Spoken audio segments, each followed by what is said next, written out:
नमस्कार मंडळी, शुभ सकाळ सर्वांना. आजची सुरुवात ही आवळ्याच्या ज्यूसने झाली. सकाळी उठल्या-उठल्या अशा पद्धतीने आवळ्याचं ज्यूस बनवलं होतं. एकदम सिंपल.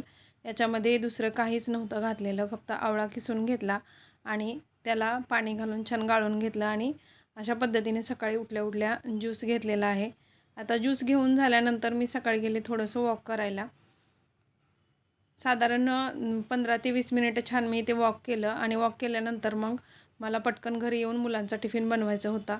तर सर्वात अगोदर मुलांना पण सकाळी-सकाळी काहीतरी एनर्जेटिक म्हणून अशा पद्धतीनं त्यांना पण आवळ्याचे ज्यूस आणि सोबत काही ड्रायफ्रूट्स दिलेले होते. बदाम आणि मनुके रात्रभर भिजत घातलेले होते. त्याच्यासोबत खारीक आणि काजू असं त्यांना खायला दिलं.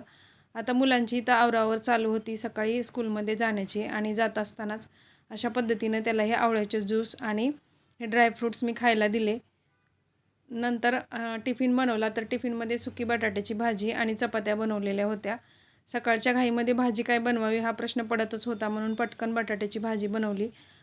आणि नंतर इथे छान असा मी मटार पुलाव बनवला होता. सोबतच मी आणखीन एक भाजी बनवलेली आणि अशा पद्धतीने माझा स्वयंपाक झाला. नंतर मी छान देवपूजा करून घेतली आणि नंतर संध्याकाळी डायरेक्ट हा व्लॉग कंटिन्यू केला. तर आम्ही जात होतो बाहेर फिरायला.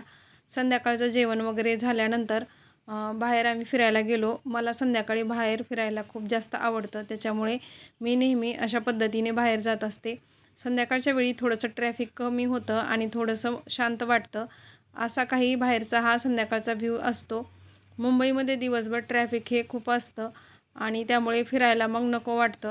त्याच्यामुळे संध्याकाळी मी नेहमी बाहेर फिरायला जाते. आता फिरत असतानाच परत आमच्या राजवीरला काहीतरी खायचं असतं. रस्त्याने काही दिसलं की तो मागतच राहतो. मग त्याचं खाऊन झाल्यानंतर परत आम्ही थोडंसं पुढं गेलो. इथं मला ही अशी चिनी मातीची भांडी दिसली. म्हटलं चला पाहून तर येऊयात कशी काय आहेत.